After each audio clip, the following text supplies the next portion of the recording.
Assalamualaikum warahmatullahi wabarakatuh. Perkenalkan, nama saya Rizky Kunantasari dengan NPM 23570510111. Di sini saya akan mengerjakan kuis 2 untuk aturan produksi dari tata bahasa. Jadi kita di sini belajar mengenai regular grammar dulu. Jadi Noam Chomsky gave a mathematical model of grammar which is effective for writing computer language. Dan terdapat 4 jenis tipe grammar menurut Noam Chomsky.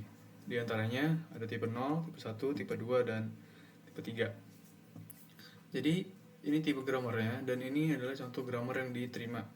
Jadi tipe 0 menerima unrestricted grammar, tipe 1 context sensitive grammar atau CSG, tipe 2 grammar accepted-nya context free grammar atau CFG, dan tipe 3 itu regular grammar. Untuk language accepted-nya dari tipe 0 itu recursively enumerable language, tipe 1 context sensitive language, tipe 2 context free language, dan tipe 3 yaitu regular language.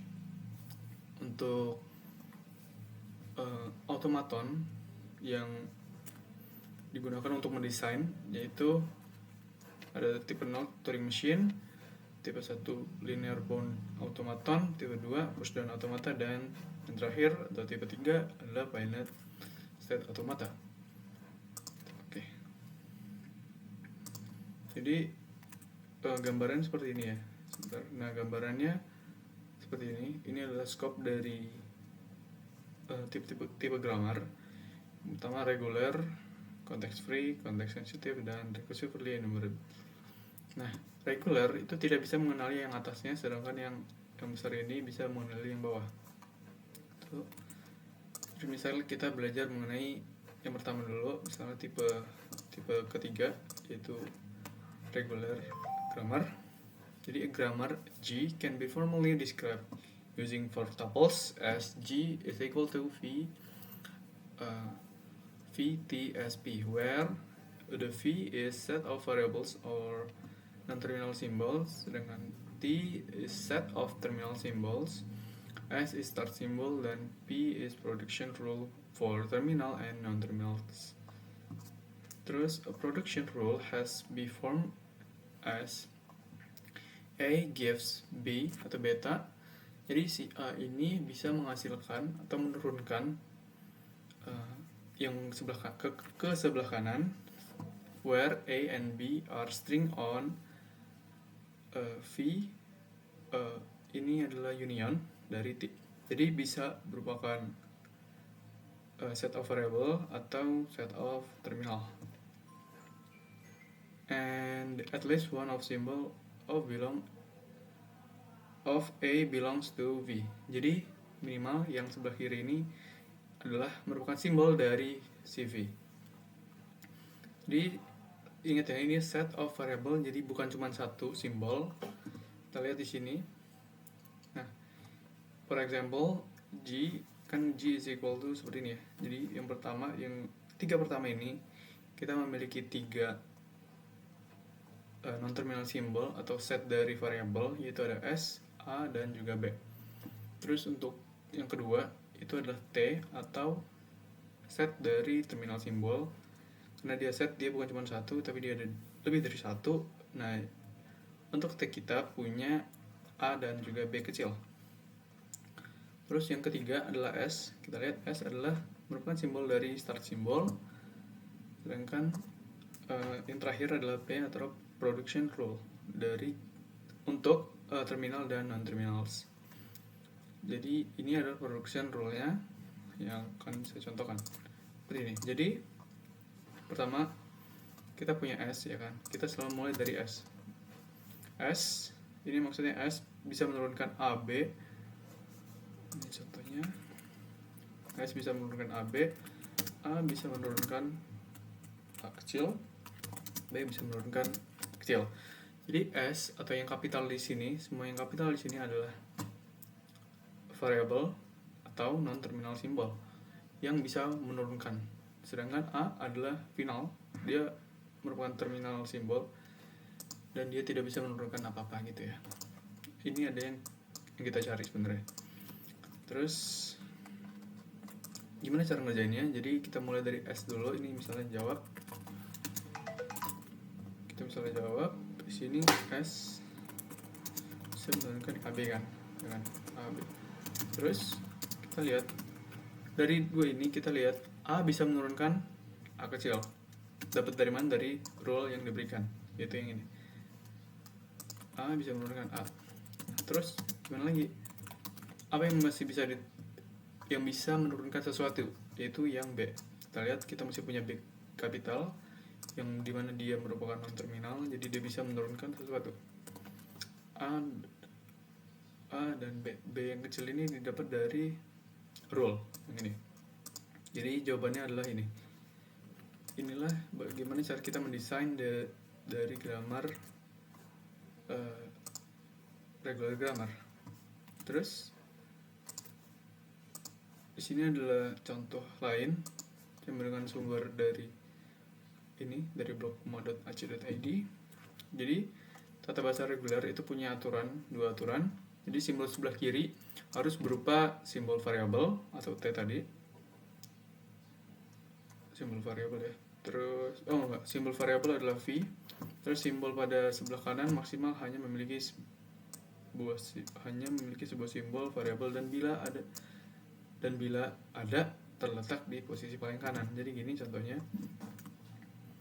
Oke, ini diterima karena memenuhi aturan di atas atau aturan dari tata bahasa reguler atau tipe ketiga. Ini ditolak karena alasannya ini. Ditolak karena simbol pada sebelah kiri harus berupa simbol variabel. Ini diterima, ini diterima. Nah, ini ditolak karena aturan kedua, yaitu simbol pada sebelah kanan maksimal hanya memiliki sebuah simbol variabel dan bila ada terletak di posisi paling kanan. Nah, ini posisinya di sebelah kiri, jadi dia ditolak. Ini diterima karena di posisi paling kanan dan yang sebelah kiri adalah simbol variabel. Terus ini ditolak karena dia ada dua. Ini ditolak karena simbol pada sebelah kiri harus berupa simbol variabel. Nah, jadi ini cuma boleh satu ya. Nih, jadi tata bahasa reguler itu cuma boleh tepat satu. Dia nggak boleh dua kayak gini. Nah, contohnya ini diterima, ini diterima, ini diterima, ini diterima, ini ditolak. Dan ini buat latihan kalian. Terus tata bahasa bebas konteks atau konteks itu C, F, G. Jadi aturannya itu simbol pada sebelah kiri harus berupa simbol variabel. Oke, kita lihat. Nah, jadi aturannya lebih simpel. Sebelah kiri yang penting adalah simbol variabel. Nah, sebelah kiri ada variabel. Nah, dia diterima semua kan karena sebelah kirinya doang yang kita perhatikan. Nah, ini ditolak karena A bukan merupakan simbol variabel. Dia A kecil yang artinya dia adalah ini. Kalau dia A kecil, dia merupakan simbol dari terminal. Sedangkan ini kita mintanya adalah simbol variabel, jadi dia ditolak. Ini ditolak karena harus tepat satu. Dan si ini bukan simbol dari variabel, dia simbol dari terminal. Ini ditolak karena harus tepat satu. Ini bukan dari simbol dari variabel. Ini untuk latihan. Ini diterima, yang penting sebelah kiri itu tepat satu dan dia merupakan simbol dari variabel atau yang kapital gitu. Ini diterima juga, ini ditolak, ini diterima dan ini ditolak. Terus yang selanjutnya adalah S atau sensitive context grammar. Jadi ada dua aturannya, yaitu simbol pada sebelah kiri harus minimal ada sebuah simbol variabel dan jumlah simbol di ruas kiri harus lebih kecil atau sama dengan jumlah simbol pada ruas kanan.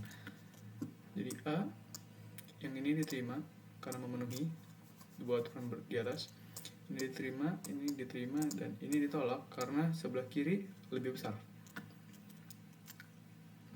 Terus ini diterima juga, ini diterima, ini ditolak karena minimal ini aturannya simbol sebelah kiri harus minimal ada simbol sebuah variabel.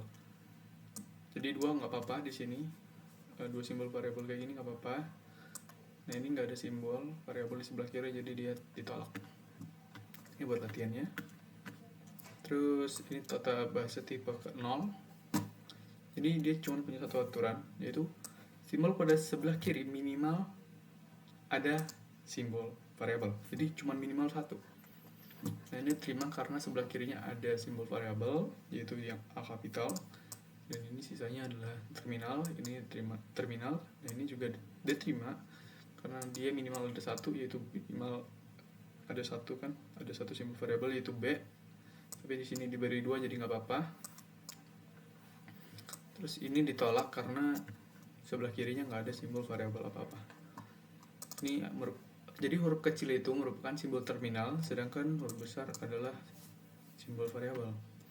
Ini untuk latihannya. Oke. Cara menjawabnya juga tadi seperti tadi sama semua. Kalau gitu saya akhiri. Wassalamualaikum warahmatullahi wabarakatuh.